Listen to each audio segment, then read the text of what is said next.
இனிய மாலை வணக்கம். நான் இன்றைக்கி தோட்டத்துக்கும் போகல.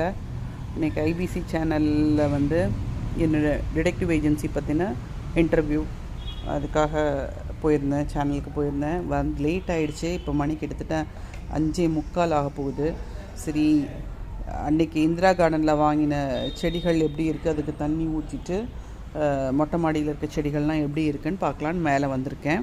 இந்த சிகப்பு சிகப்பாக தொங்குறதெல்லாம் என்னுடைய புடலங்காய் விதைக்கு விட்டது.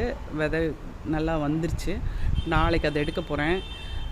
செம்பருத்தி பூக்கள் பூத்துருக்குது. அங்கேயும் செம்பருத்தி பூக்கள் இருக்குது. இங்கே பாருங்கள், நம்ம ரோசஸ், ஒரு அழகாக ரோசஸ் வந்திருக்கு. அழகிய ரோசஸ். இங்கேயும் பாருங்கள், பிங்க் ரோஸ் ரொம்ப அழகாக வந்திருக்கு. ஆனால் எனக்கு பறிக்க நேரம் இல்லைன்னு இல்லை, பறிக்கலை எப்படி வருதுன்னு பார்க்கலாங்கிறதுக்காக விட்டேன், எத்தனை ரோஸ் வருதுன்னு. அதில் 4-5 பூ கருகிருக்கு. பேலன்ஸை பறிச்சுக்க போகிறேன்.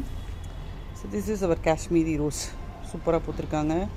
இங்கே உள்ளுக்குள்ளே ஒளிஞ்சிட்டு இந்த ரோஸும் பூத்துருக்கு. அடுத்தது நம்ம பதியன் போட்டிருக்கோம், அதுலேருந்தும் பூக்கள் வர ஆரம்பிச்சிருச்சு. இது நம்மளுடைய பன்னீர் ரோஸ். அதுக்கப்புறம் நம்மளுடைய சம்பங்கி முட்டை வச்சுருக்கு.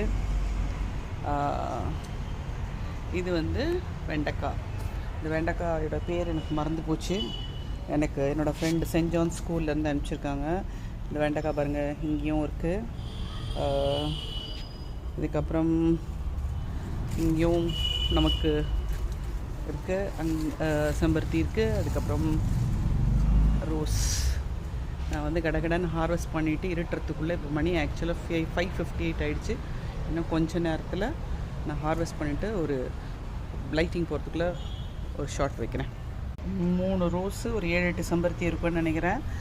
20 காஷ்மீரி ரோஸ் இருக்குது, பறிக்காமல் வச்சுருக்கேன். அதையும் நான் ஹார்வெஸ்ட் பண்ண போகிறேன். இப்போது கூடை நிறைய ரோஜாக்களும், நமக்கு பாம்பு புடலங்காய் கல் கட்டி தொங்க விடாதது, நல்ல செவன்னு விதைக்கும் கிடச்சிருக்காங்க.